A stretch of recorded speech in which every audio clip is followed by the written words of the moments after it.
Hello, Clarinda Middle School. I hope this video finds you feeling good today and feeling happy and enjoying some sunshine as we start week 6 of being home from school as we know it.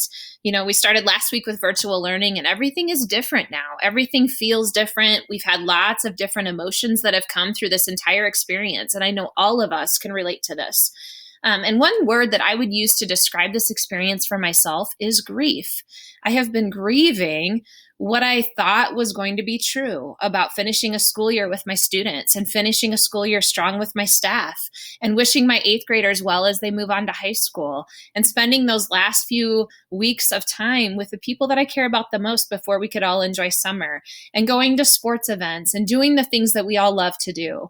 This process has been very hard, and I'm somebody who needs people, and you might be like me where you're missing your friends and you're missing what you know.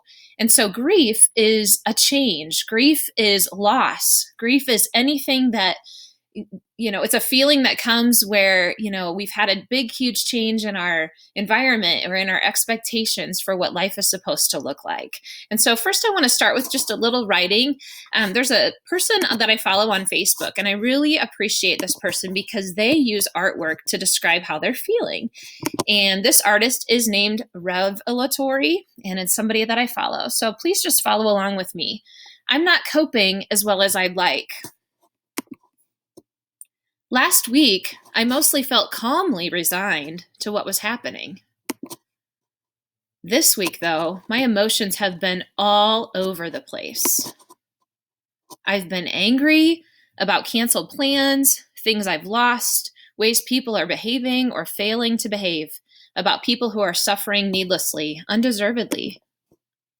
I've been afraid of what might be lurking, invisible, anywhere, of how quickly the news, the world seems to change these strangest of days, of what's yet to come.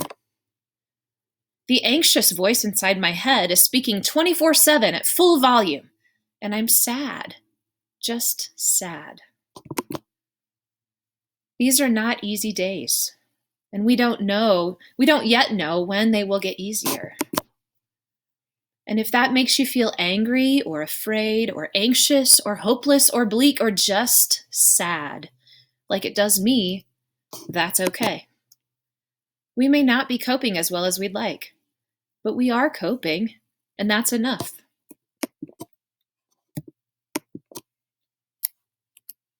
So I thought that really expressed how I feel, because generally I feel sad.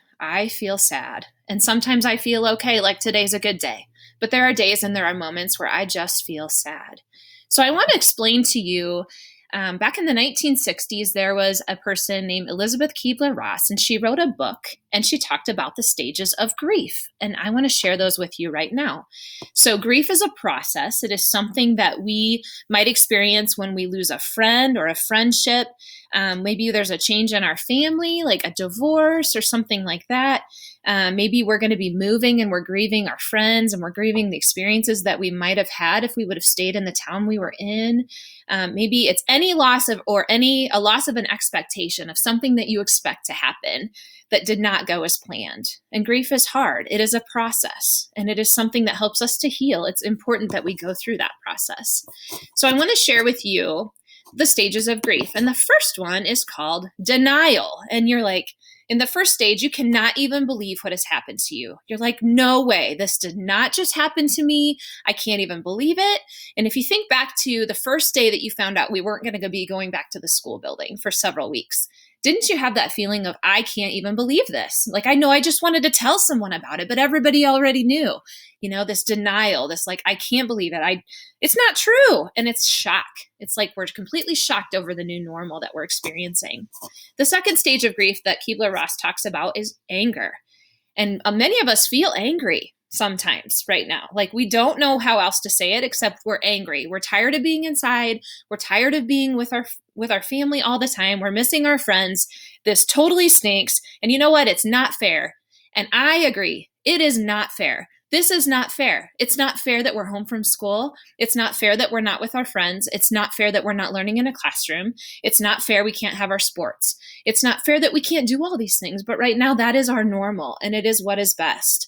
And to accept that is hard. And so you're right. It isn't fair. It's okay to feel angry. It's okay to feel frustrated. Remember that anger is sometimes how we express how we're really feeling. And I've shared some of this with some of you in school this last year. Anger is how it presents itself, but we're really frustrated and we're really sad and we're really just grieving what could have been. And we have to be very careful with anger because sometimes we might take it out on other people, and it's not fair to do that. And it is not okay to hit your sister when you're angry. It's not okay to do things that you're going to have to apologize for later. But we do need to feel angry because this kind of stinks sometimes. It's unfair, and we need to acknowledge that. So the third stage is bargaining. And bargaining is when we want to get with someone and say, "Can't you just change this? Are you serious right now? Are you sure that this is really how it is?" And some people might be very unfair in saying that it's somebody's fault and maybe blame it on someone, maybe blame it on a politician or something like that. We have to be super careful with bargaining. When we're grieving and we're sad and we're feeling overwhelmed by our emotions, we have to remember to be fair and to treat people with kindness and be respectful. And we can't strike a deal. We just need to be very careful. The fourth stage of grief is, and let me get to it, is feeling depressed. Depression is very normal. And I know I've had so many sad days where I just didn't even know what to do with myself. It was hard to even get out of bed. It's like, what's the point? What's the point of making my bed? Nobody's going to come over. Why do I feel like I need to pick up and clean up the kitchen? Nobody's going to see my house. My friends aren't going to be here. It's being frustrated with our reality, like we are right now. Like this just stinks. We wish it wasn't the case. What's the point? It's okay to be really, really sad. I have been really, really sad through this whole experience. I miss all of you terribly. And it's something where you got to live with your sad, and you have to put a name to your sad and be sad for a while, and it's okay. And if it overwhelms you, then talk to someone about it. It's super important that you share how you feel. And then finally, the fifth stage that Elizabeth Kubler-Ross comes up with is acceptance. Let me get to it here. And acceptance is when, we're not okay with what's going on generally or necessarily. I mean, maybe you are. And, if you're grieving, like if you've had the loss of a pet or a loss of a family member or a friend or something like that with grief, you eventually accept that it happened, and you accept that life is going to go on without them. And it doesn't mean you don't miss them. And it doesn't mean you don't miss your old ways and your old life and the old things you used to do. But you can move on, and you can have good days, and you can be happy anyway. And you can see the positive, and you can be the good, and really share that with other people. So with grief, remember that it's natural, that most people are very resilient and they get through it. Like, I am so proud of my teachers right now. They're learning how to do things they've never done before. The students are learning how to learn online. You've never done that before. Maybe you're learning things in your home that you've never tried before. Maybe you've cooked something new or tried a new craft or done something different with your family that you guys have never had to do before because you've never slowed down enough to experience those things. It's really important that you understand that it's normal during the grief process to question who you are. At this time, I'm not meeting with students in my office like I normally would. So I question who I am. But you know what? I have gifts to offer. And so do you. Even in learning, taking advantage of the opportunities to learn and doing it because you can and owning it. That's part of it. You really need to name and claim your grief. When you're feeling sad, depressed, overwhelmed, like you want to bargain, like you're completely in shock and in denial, any of these emotions that come out during the grief process, they're completely normal. They're completely okay. And you need to name them and stick with them for a little bit. And if it becomes a little bit overwhelming, then ask for help with someone who can help talk you through it. And eventually you're going to feel better. One question I always ask students is, what makes you feel better? Come up with a list of those things and really do those things on purpose. And you'll find that you can be resilient just like everybody else. It's important to continue with your social connections just like we have now. We're using Zoom as a tool to connect with you at school. It's super important that you continue to do that and to keep those relationships strong in any way that you can. I know that there are so many feelings that they come and they go and they change, but remember, feelings are just feelings. That's all they are.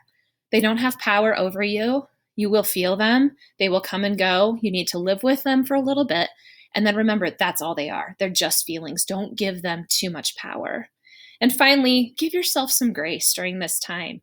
If you don't feel like doing something during the day, remember that not every day is going to be a bad day.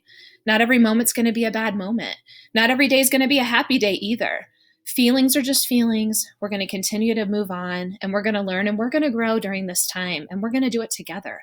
So please reach out to me if you need support. Reach out if you want to set up a Zoom meeting with me or meet with our friends, like we've done at school before with lunch bunches or whatever. I would love to see your face. I would love to talk to you and play internet games with you and talk about how things are going and all the new things you're learning and experiencing during this time. Stay healthy.